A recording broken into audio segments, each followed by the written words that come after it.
Please welcome the Education Director for FDIC and the Editor-in-Chief of Fire Engineering, Bobby Halton.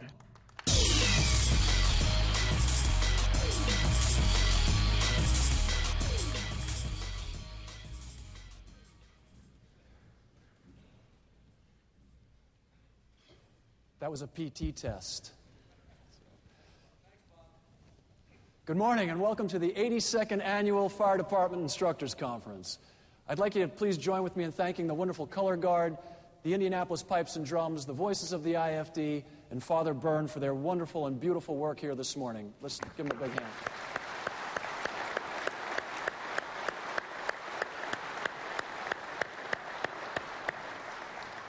I'd love to mention everyone we need to thank for assisting with this tremendous event. However, that would take up the entire conference.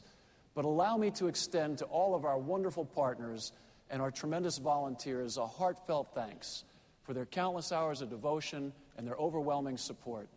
You know, it's not hard for those of us who come here year after year to understand why men and women are so willing to step up and donate their time, their thoughts, and their talent to FDIC. For I stand here in front of you this morning opening up the 82nd gathering of this wonderful and momentously important event. You see, we here today represent the fourth generation to be participating in this event. And we're now mentoring the next generation of fire service leadership, the men and women of the fifth generation of FDIC. Now, the road ahead of the next generation is steep with challenges, and it's daunting in its dimensions. They will inherit the battle to make residential sprinkler legislation a reality. They will inherit an array of dangerous building construction methods, from modular to lightweight, from ultra-insulated to green. They will inherit shrinking budgets and dwindling recruitment.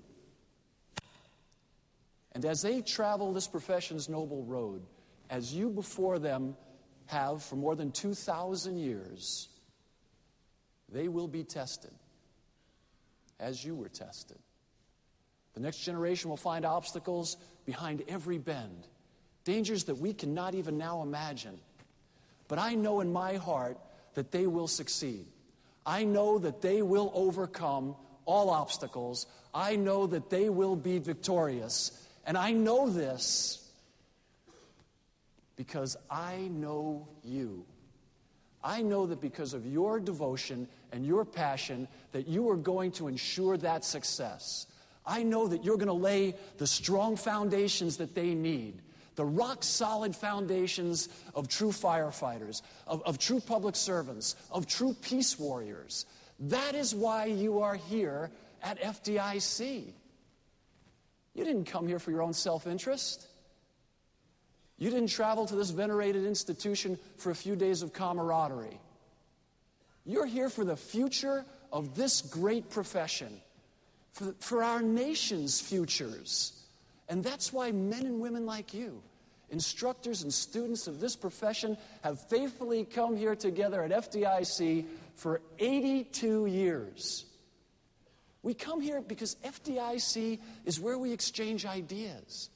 FDIC is where we challenge the status quo, where we propose new approaches and we reinforce proven methods.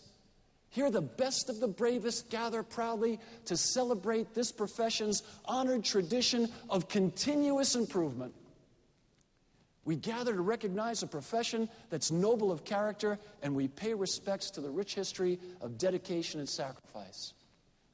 And we do so with tremendous respect for the sacrifices that endured by those who sat here before us. In 1928, the very first Fire Department Instructors Conference opened up in pretty much the same way. Now, there were not 30,000 attendees, but there were fire department instructors from across our great countries. Their number represented about equal to what our numbers represent today. You see, in the U.S. and Canada, there are roughly 2 million firefighters. And gathered here with us this week will be roughly 30,000 instructors. That represents roughly 1 in every 100 firefighters in North America. And that representation has been about the same throughout the history of this great conference. You here at FDIC are the 1 in 100. And one is deeply humbled when we remember the tremendous struggles and the horrific tragedies that our forebears had to overcome for this conference, for this FDIC to endure. The firefighters who began FDIC had no idea that 1 year later in 1929, our nations would be plunged into the worst economic downturn of all times. But due to their dedication and devotion to their sacred sense of duty, they would continue this noble endeavor, this worthy cause, this fire department instructors conference. In 1928, the year that this conference began, Canada was still mourning from the Leroy Palace Fire Theater, where 77 children died. 1 year later, FDIC met after the infamous Cleveland Clinic fire, which claimed 123. In 1930, FDIC was assembled after the Ohio Penitentiary fire, which claimed 322 lives. At FDIC, instructors met after the Hindenburg, and they said, what will we do at the next disaster? How will we be better prepared? After Coconut Grove, as more than 400 were being buried, they met and said, never again. This should never happen again. We need to do more, and they did. Through the 30s and the 40s, instructors would come on trains, on horses, and on foot. And they came not because they were paid to come. They came because they recognized that they had a duty to be here.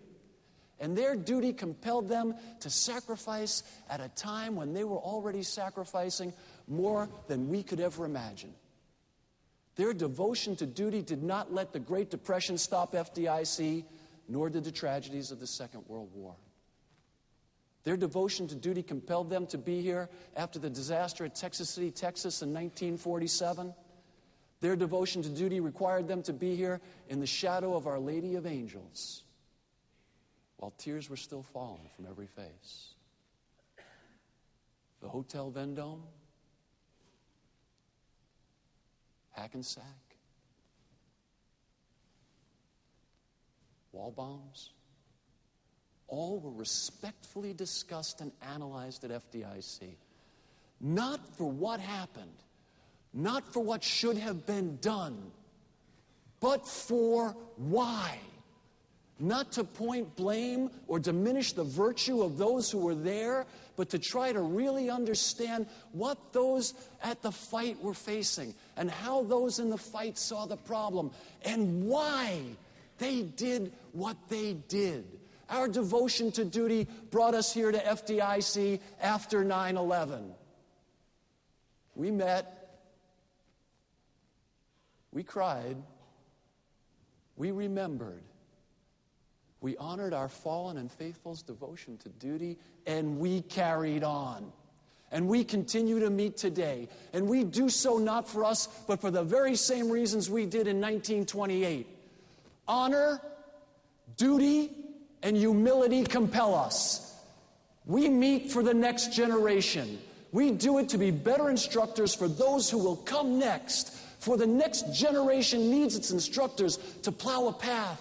The next generation needs its role models to give them direction. The next generation deserves the best training from the very best instructors. The next generation is looking to the 1 in 100. They're looking to you. The road ahead of our profession is daunting. And make no mistake about it, there will be challenges and tragedies. There will be triumphs and failures. There will be those who will give up, those who will run away in fear, those who will wring their hands and say, it can never get better. And it would be easy to join them in their bitter critiques and despair, but I can't. I can't because I know you. Hercules said, out of every 100 men they send me, 10 shouldn't even be here. 9 are the real fighters, and we're lucky to have them, for they will make the battle. Ah, but the one is a warrior, and he will bring the others home. You are the 1 in 100. You are a warrior against apathy, against ignorance, and against the status quo. You will help solve the staffing crisis. You will develop the new tactics for new construction. You will lay the strong foundations. You are the one the next generation are looking to. You are the 1 in 100. You are an instructor, a warrior, and you will bring the others home. Welcome to the 82nd FDIC. God bless you all, and let's roll!